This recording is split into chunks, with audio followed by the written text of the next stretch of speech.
press the bell icon on the YouTube app to never miss a video from News Laundry.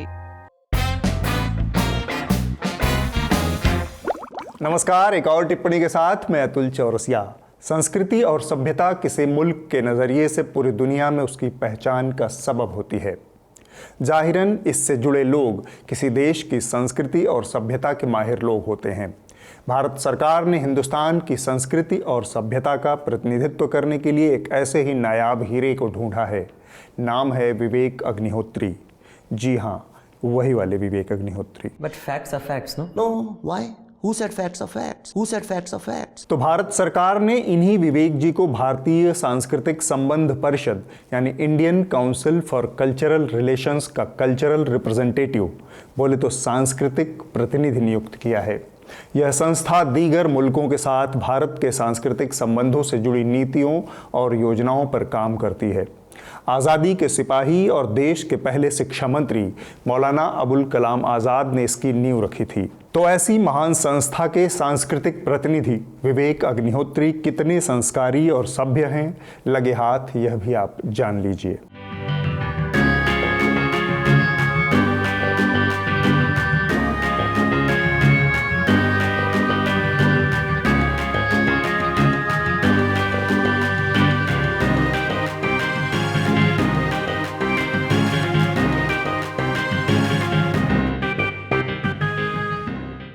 आप कहेंगे कि अपने विवेक को हमेशा ताक पर रखने वाले इस विवेक के विवेक पर सरकार ने कैसे भरोसा कर लिया। वाह, ये तो यमक अलंकार हो गया।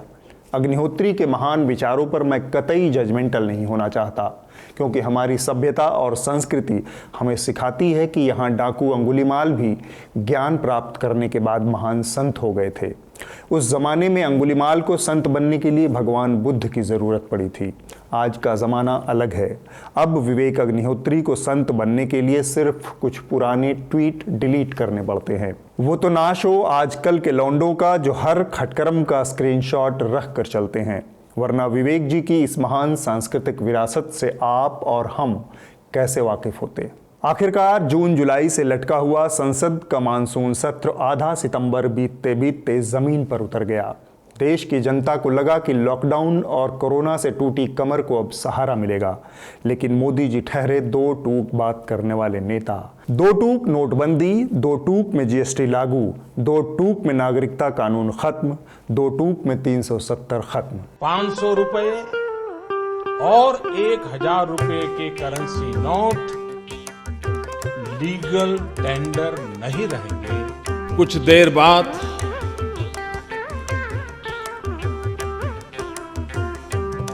देश एक नई व्यवस्था के और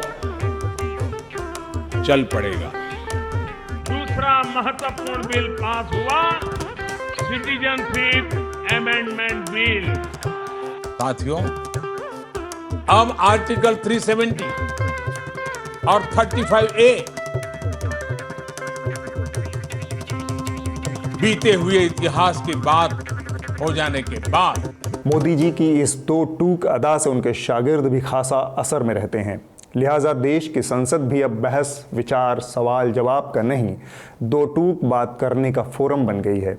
यहाँ अब सबकी बात नहीं, सिर्फ मन की बात हो रही है।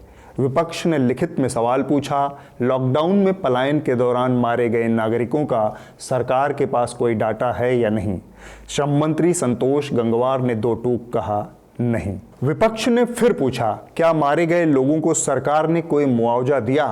गंगवार ने दो टूक कहा, जब पहले सवाल का जवाब नहीं है तो दूसरा सवाल पैदा ही नहीं होता।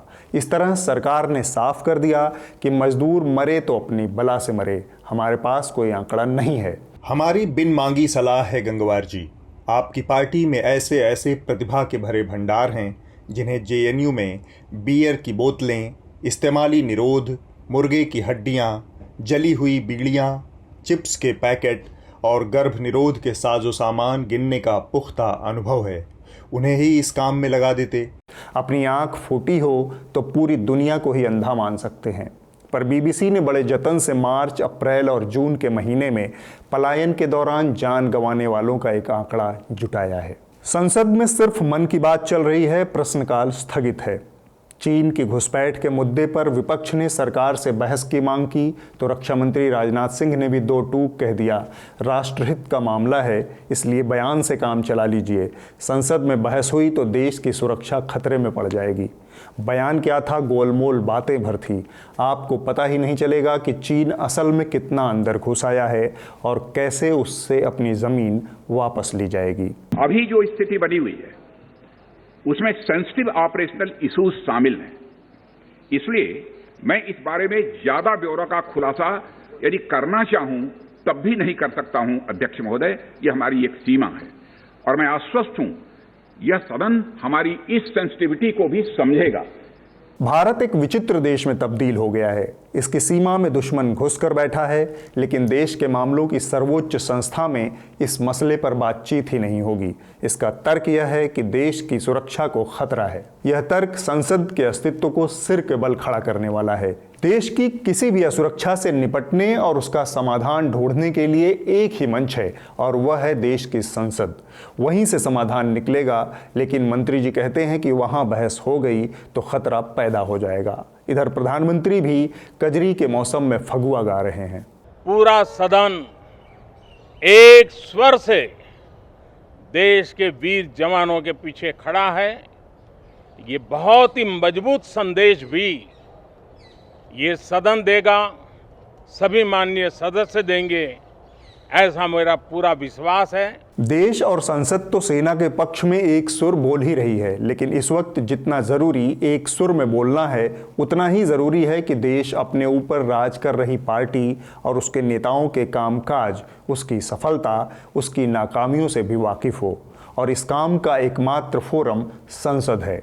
हर घटना को देशहित और सुरक्षा की चादर में छिपाना देश के नागरिकों से भी झूठ बोलना है। अब हम लोग भी अपना चैनल बदल लेते हैं। टीआरपी सत्य है, बाकी सब मोह माया। टीआरपी महाठगिन। यह बात न्यूज़ 18 इंडिया को भी पता है, लेकिन आज जब आज तक और रिपब्लिक वाले टीआरपी के खेल में मौत पर चटखारे से लेकर चरित्र हनन तक पर आमादा हैं, तब बेचारे किशोर अजवानी और न्यूज़ 18 इंडिया वाले 2006 के फार्मूले में फंसे हुए हैं। चैनल के न्यूज़ सेंस का दिवाला पिट चुका है। इसका सबूत रात 9 से 10 बजे के बीच प्राइम टाइम पर चलने वाला यह शो है। हम एक बार फिर निकल पड़े हैं। दिल में वही जज्बा लिए एक नई सोच के साथ चमत्कार की कुछ नई पहेलियां सुलझाने। चमत्कार का एक ऐसा दावा जिसने विज्ञान को भी चक्कर में डाल रखा है। दावे के मुताबिक हलचल की शुरुआत नर्मदा घाट से होती है। आधी रात बीत चुकी थी। टीम एकदम चौकन्नी थी। नमस्कार। क्या हुआ इतनी रात में नर्मदा में? माई के दर्शन के लिए। अच्छा, और हमको लगा कि पता नहीं कौन आ गया पीछे से। रात में तो कोई होता भी नहीं है यहाँ पे। तो न्यूज़ सेंस को किनारे रखकर पसीने वाले हनुमान जी में टीआरपी की कृपा ढूंढ रहे किशोर अजवानी को पत्रकारिता के भगवान सद्बुद्धि दें। आपको याद होगा सर ज़मीने हिंद पर महज कुछ महीने पहले कैसे कैसे नमूने कोरोना से निपटने के नायाब नुस्खे पेश कर रहे थे। भाभी जी पापड़ नाम से एक पापड़ निर्माता ने एक ऐसा ब्रांड निकाला है जिससे कोरोना वायरस से लड़ने के लिए जो एंटीबॉडी डेवलप होने के लिए जो साधन है, खाने के माध्यम से बॉडी में जाएंगे और कोरोना वायरस की लड़ाई में ये पापड़ मददगार साबित होगा। देखिए, जो गोमूत्र, गो में आस्था रखेगा, गोमूत्र का सेवन करेगा, उसको कोरोना या किसी भी प्रकार की चीज हो ही नहीं सकता। हवन होते थे, तो जब हवन में काऊ डंग इस्तेमाल करते थे पहले ऋषि मुनि, तो कहा जाता है ऐसे हवन से 5 किलोमीटर जो एरिया है जहाँ हवन होते हैं तो शुद्ध हो जाता है। जब वायु है, वायु संपूर्ण शुद्ध हो जाता है। ये कोरोना वायरस जैसे डिजीज, ये तो एयरबॉर्न डिजीज है, तो वो हम क्यों ना ऐसे कुछ प्रयोग किया जाए। और सरकार से भी मांग करते हैं कि एयरपोर्टों पे शराब की दुकानें हटा करके गोमूत्र रखिए, गोबर रखिए। जो भी बात विदेश से आता है सबको गोमूत्र पिलाना अनिवार्य करिए और गोबर लगाइए। इस सिलसिले को कायम रखते हुए अब एक और सूरमा मैदान में आए हैं। मैं इन्हें नमूना नहीं कहूंगा क्योंकि ये देश की जनता के चुने हुए प्रतिनिधि हैं, देश की संसद में बैठने वाले सांसद हैं। देखिए, मेरा नेचुरली ये मानना है कि जिस हिसाब से आपके लंग्स और किडनी अगर दोनों चीज क्लियर हैं, दोनों चीज काम करते हैं और उसमें शंख का बजाना बहुत बड़ी बात है। मैं 2 मिनट तक शंख बजा लेता हूँ कि अपनी इम्यूनिटी को बढ़ाइए। इम्यूनिटी दवाई खाने से नहीं आती। आपको नेचुरलिटी से इम्यूनिटी मिलेगी। आप धूप में जाइए, बारिश में भीगिए, मिट्टी में बैठिए, खेत में काम करिए, पैदल चलिए, साइकिलिंग करिए, शंख बजाइए। तो कीचड़ में बैठकर किया गया ये शंखनाद कोरोना के खिलाफ था, क्योंकि टोंक से बीजेपी सांसद सुखबीर सिंह जौनपुरिया का मानना है कि ऐसे तमाम नुस्खों को अपनाकर कोरोना से बचा जा सकता है। मैं ये नहीं कहता कोरोना की 100% दवाई है, ना कोई है, लेकिन मैं इतना जरूर मानता हूँ कि आप जलनीति में करके दिखा देता हूँ। आप एक बार दें, आप जलनीति कीजिए, आपको कहीं नाक से तो जाएगा। आप अपनी नाक को इतना मजबूत कर लो कि आपके नजदीक में नहीं आए, तो फिर आपको किस बात का डर है। ये जलनीति है, ये देखिए, इसमें बड़ा सादा पानी है, इसमें नमक है, और इसमें आप डालो, और मैं आपको अभी यहीं करके दिखा देता हूँ आपको। ऐसी ही महान आत्माओं के लिए 600 बरस पहले संत कबीर ने कहा था, पाथर पूजे हरि मिले तो मैं पूजूं पहाड़, और शंख बजाए कोरोना मरे तो मैं बजाऊं लाउड स्पीकर। एक विदूषक ने कुछ दिन पहले यूपीएससी में मुसलमानों की घुसपैठ से जुड़ा एक शगुफा छोड़ा था। चूंकि समूचा जम्बूद्वीप इन दिनों सर्कस बन चुका है, तो विदूषक का यह शगुफा अभिव्यक्ति की आज़ादी और मीडिया की स्वतंत्रता जैसे गंभीर बहस में बदल गई है। देश की सर्वोच्च अदालत में मामला पहुंच चुका है। उसने इस शगुफे के प्रसारण पर रोक लगा रखी है। इस मसले में सरकार भी अब एक पक्ष है, और सरकार के बारे में हम सब जानते हैं कि इन दिनों वह आपदा में अवसर खोज रही है। तो इस आपदा में भी उसने अपने लिए एक अवसर खोज लिया। 33 पन्नों के अपने हलफनामे में सूचना प्रसारण मंत्रालय ने दलील दी है कि अगर कोर्ट मीडिया के लिए कोई रेगुलेशन तय करता है, तो यह मुख्यधारा के प्रिंट और टेलीविज़न मीडिया के लिए नहीं, बल्कि डिजिटल मीडिया के लिए होना चाहिए। इसमें तमाम वेबसाइटें और सोशल मीडिया प्लेटफॉर्म शामिल हैं।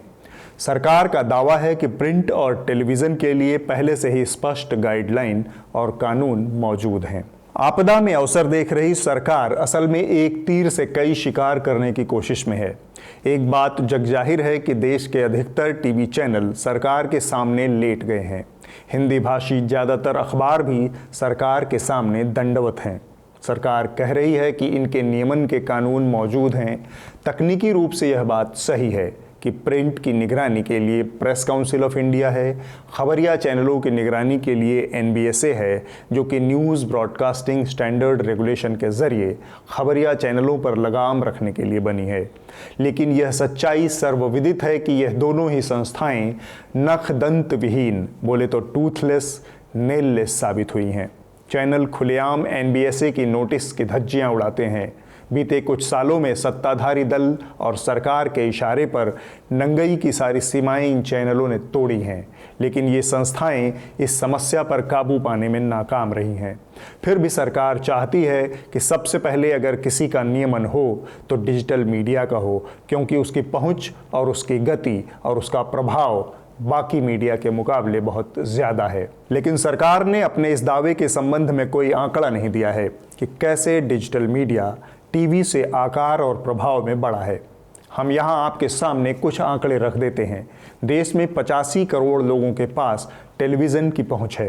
टेलीविज़न के आंकड़े जुटाने वाली संस्था बार्क ने 2019 में बताया था कि इनमें से 21 करोड़ लोग रोज़ाना प्राइम टाइम न्यूज़ देखते हैं। इसके मुकाबले देश में 70 करोड़ से कुछ कम लोगों के पास इंटरनेट की सुविधा है। इसमें वो पूरी आबादी भी शामिल है जिसका कामकाज इंटरनेट पर निर्भर है।